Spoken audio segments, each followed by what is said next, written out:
I don't ever want a parent to go through what I went through. Granted, yes, mine lasted a total of 7 minutes, but that was the worst 7 minutes of my life. Benny, and a Moorhead mother is speaking out tonight after her son walked out of a local elementary school this week and briefly went missing. The school district says they are looking into the matter. Valley News Team's Aaron Walling brings us the details. This is not okay. Like, my 7-year-old was out wandering on a busy road by himself. Destiny Williams was going to pick up her son from Robert Asp Elementary School on Thursday when she got a call that her son was out wandering around away from the school. Williams later found him 2 blocks away on a busy street. And according to Williams, the school at first had no idea her son had left. The school didn't even know they lost my child. I think that's what got me the most, is they didn't even know he wasn't there anymore. Now she wants answers on why and how her son had left without being noticed. You're in the office. How did he go unseen? That was my main thing, is how did a 7-year-old get out of a school with nobody noticing him? We reached out to Moorhead Area Public Schools about the situation, and they acknowledged that a student had left the school. They also said in a statement, standard procedure is for the front office staff to ensure parents are physically present before the students are released from the classroom. They are now reviewing the incident to make sure this doesn't happen again. Williams says her son told her he was doing what an adult at the school told him to do. He was terrified. I asked him, I was like, well, buddy, why did you leave? And he goes, somebody told me to walk home. Williams wants an apology to her and her son for the traumatizing incident. Reporting in Moorhead, Aaron Walling, Valley News Live. Williams also says she's now hesitant to take her son back to school because of concerns this could happen again or it happening to another student and parent.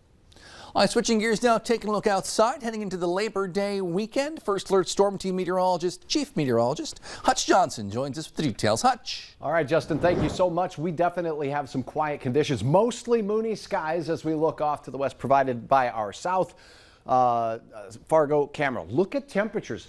24-hour change from last night at this time, and most of us are sitting 20 to 25 degrees cooler. It's been a cool day, and it looks like a very cool night. Those north winds that were blasting throughout the day, ushering in cooler Canadian air, but also drier air. That cools off fairly quickly.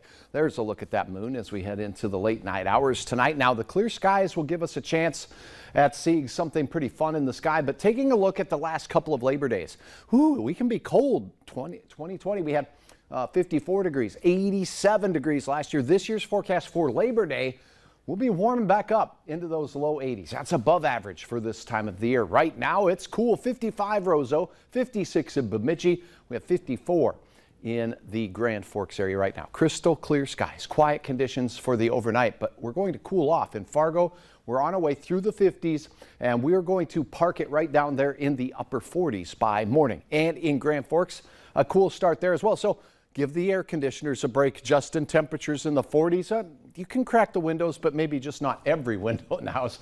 I'll have details on that warming trend, and we'll talk about some surprises in the sky as well here in a minute. Sounds good. Thanks, Hutch. You bet. Today, police say 4 people were detained. One of those was arrested as part of a drug investigation yesterday in Fargo. They surrounded an apartment with the help of a SWAT team. It was on Amber Valley Parkway just before 7 a.m. They used a flashbang. They set up a perimeter. However, FPD is not releasing the name of the person who was arrested because that person is a minor. We'll continue to follow this story and update you as we learn more.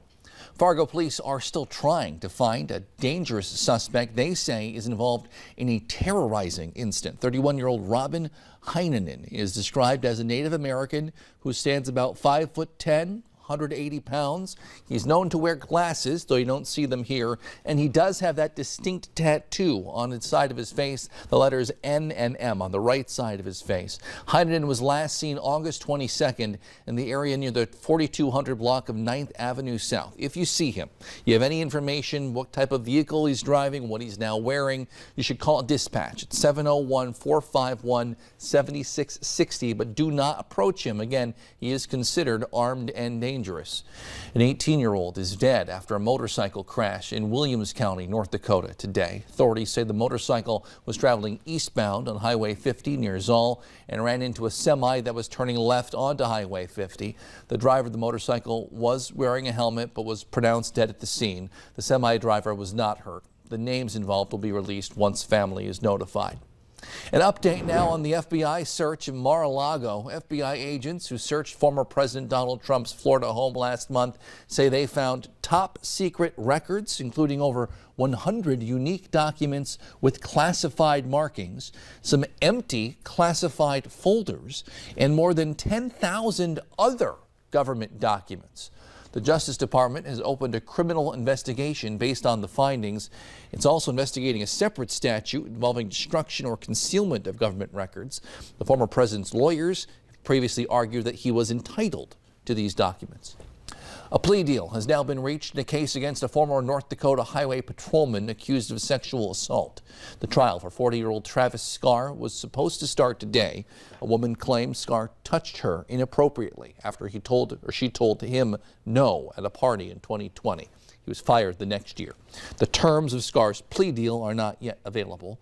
Another officer involved in the same incident entered a plea agreement as well for a disorderly conduct charge and received a deferred sentence. The man accused of stabbing and killing a Stillwater, Minnesota teen and injuring 4 others during a tubing trip on Wisconsin's Apple River will be tried for homicide. A judge made that decision today. In August, 52-year-old Nikolai Mew was charged with first-degree intentional homicide and 4 counts of attempted first-degree intentional homicide after he was accused of violently attacking a group of tubers and killing 17-year-old Tyler Schumann of Stillwater. His attorneys argue it was self-defense. The largest nurses' strike ever in the U.S. is expected to start September 12th. Some Minnesota hospitals are now calling that potential strike unlawful and are filing an unfair labor practice charge with the National Labor Relations Board. Hospital executives say the Minnesota Nurses Association did give the required 10-day notice to strike, but did not file a 30-day notice with the state's Bureau of Mediation Services. Essentia Health says they support these charges, saying a strike would disrupt patient care, adding, quote, "We are disappointed that the MNA has called a strike. It's our belief that we have a shared responsibility to care of the communities we are privileged to serve," end quote. Today is September 1st, which marks the beginning of National Suicide Prevention Month. Fargo Cast Public Health, along with Fargo PD and the 463 Foundation, are partnering to bring awareness to the suicide epidemic across our nation. The Med family established the 463 Foundation in memory of Liam Med, who died in February of last year. Their mission is to support the end of teen suicides. Suicide is the leading cause of death for people aged 10 to 24 in North Dakota. It's the second leading cause of death in that age group nationwide. The month of September also marks the beginning of You Drive, You Text, You Pay enforcement in North Dakota. Law enforcement across the state will have extra patrols out throughout the month to enforce distracted driving laws. It's part of Vision Zero. It's a strategy to eliminate serious injuries or death on North Dakota's roads. It was launched back in 2018, and we have been on a steady decline for fatalities since then. The goal is zero. It sounds like a lofty goal, but when it comes to your family, your friends, your community members, zero really is the only option.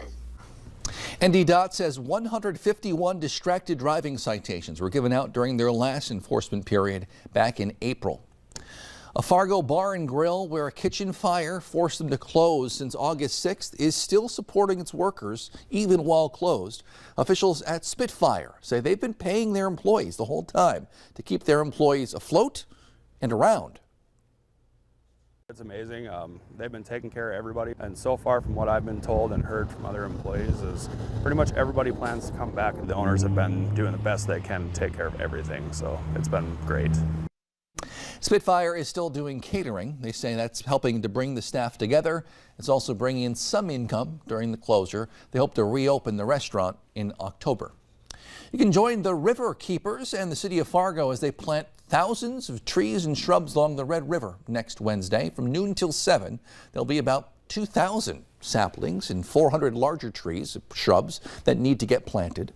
Planting locations at the entrance to Lindenwood Park, at least you can meet there. Volunteers will dig holes, plant, mulch, water. Some short training sessions will be held throughout the event so everyone knows what they're doing. There will also be some activities for kids at the event.